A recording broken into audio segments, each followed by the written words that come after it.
Doctor, le traslado en primera instancia la pregunta que hizo llegar el Colegio de Abogados de la Ciudad de Rosario sobre qué opinión tiene usted como aspirante a este cargo en relación a la doctrina de la Corte Suprema de la Nación sobre delitos de lesa humanidad y sobre los juicios en marcha en esa materia.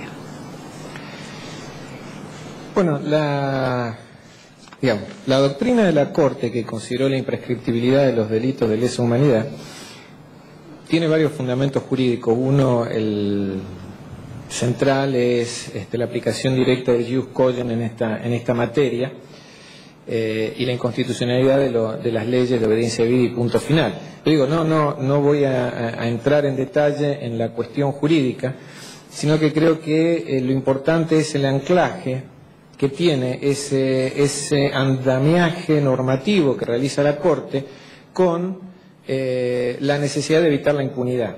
Es decir, si consideramos que una sociedad donde realmente exista la justicia, donde se pueda el hombre desarrollar su personalidad, convertirse en persona, donde pueda llevar adelante al máximo sus capacidades, una sociedad donde se pueda trabajar y vivir en paz, necesita que no exista impunidad. Es decir, la impunidad erosiona la base ética que tiene que existir en una sociedad para que ésta exista como tal y pueda progresar. Creo que el fallo de la Corte lo que pretende fundamentalmente es evitar la impunidad derivada de uno de los periodos más negros de la historia de nuestro país, y bueno, esa búsqueda de lograr realmente la justicia, que por otra parte la justicia es el fin último del sistema jurídico, se ve plasmada en esta doctrina de la Corte.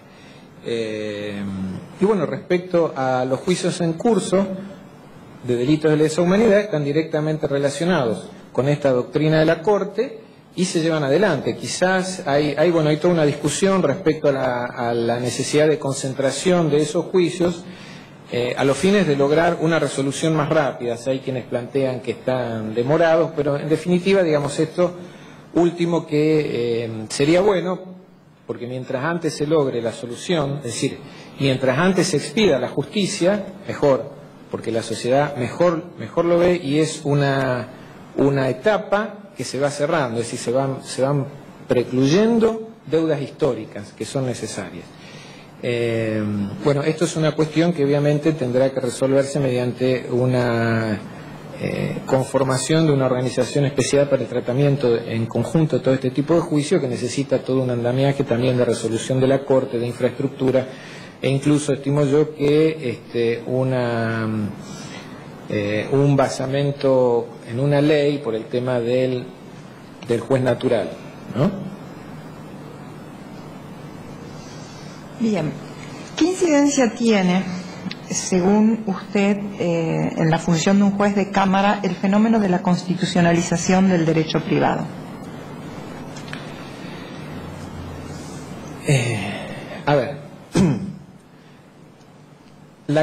Uno tendría que pensar qué significa la constitucionalización del derecho privado. Pareciera que cuando se habla de constitucionalización del derecho privado, de alguna manera se quiere hablar también de la publicización del derecho privado. Es decir, pareciera que cada vez más hay cuestiones de derecho público que van incidiendo en el derecho privado.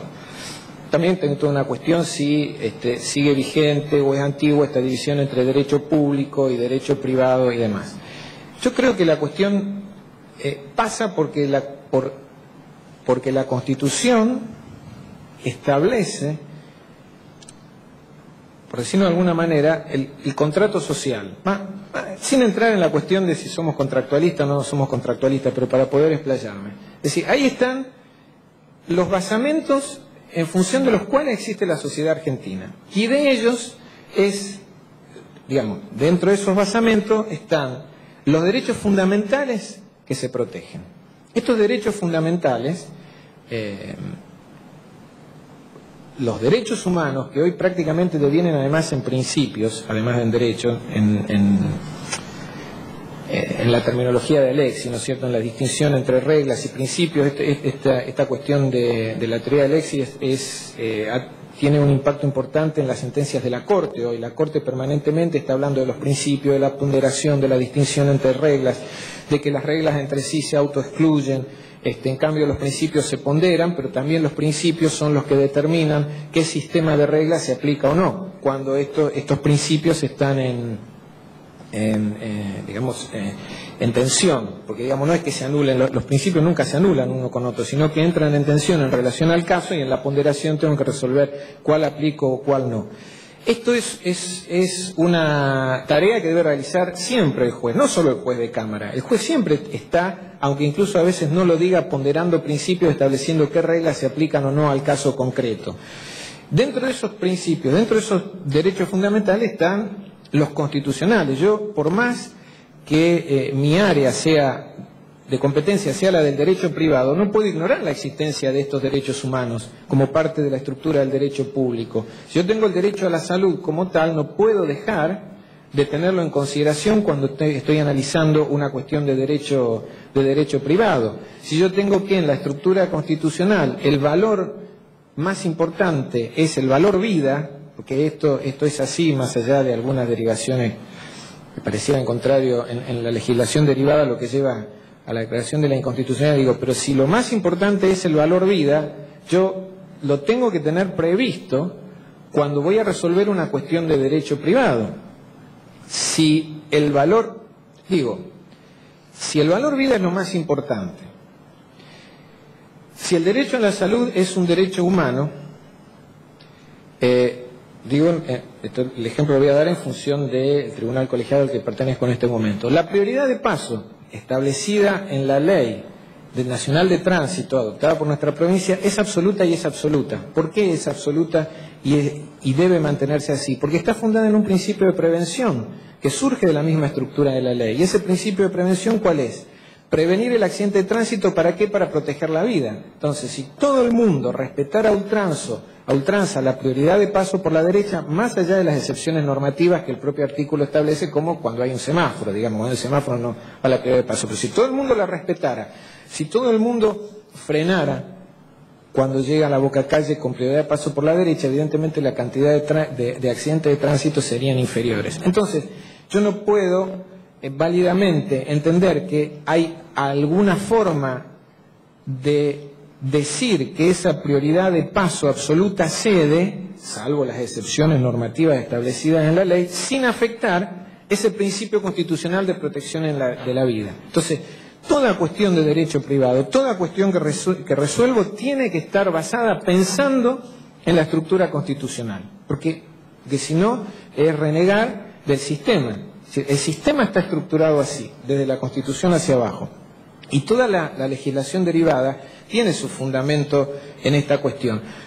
Otra cuestión, por ejemplo, en esto es sobre la aplicación o no a la víctima de las franquicias que las compañías de seguro otorgan en el caso de accidentes cuando es una empresa de transporte público de pasajeros.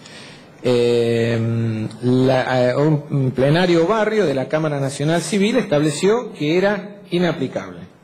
La Corte entendió que no, que sí, que la franquicia es aplicable, sobre todo con un desarrollo interesante del voto de Lorenzetti, fundado sobre todo en el régimen contractual, la relación entre los contratos, entre las partes de base. Ahora la Cámara ha sacado un nuevo fallo en virtud de la modificación de la Ley de Defensa del Consumidor, que establece que todo aquel que quede expuesto a una relación de consumo queda protegido por la estructura de la Ley del Consumidor. Entonces, en función de eso, no es aplicable a la víctima que está expuesto a una relación de consumo las franquicias, sí entre las partes. Si la compañía de seguro le pagará a la víctima, después tendrá todo el derecho de repetir a la empresa de transporte. Ahora, ¿cómo llego yo a esa conclusión? Es decir, ¿cómo entiendo esta aplicación? La entiendo porque hay dos sistemas de reglas. Hay ya doctrinarios que dicen que en realidad el derecho privado ha quedado dividido entre el derecho de los no consumidores y el derecho del consumidor.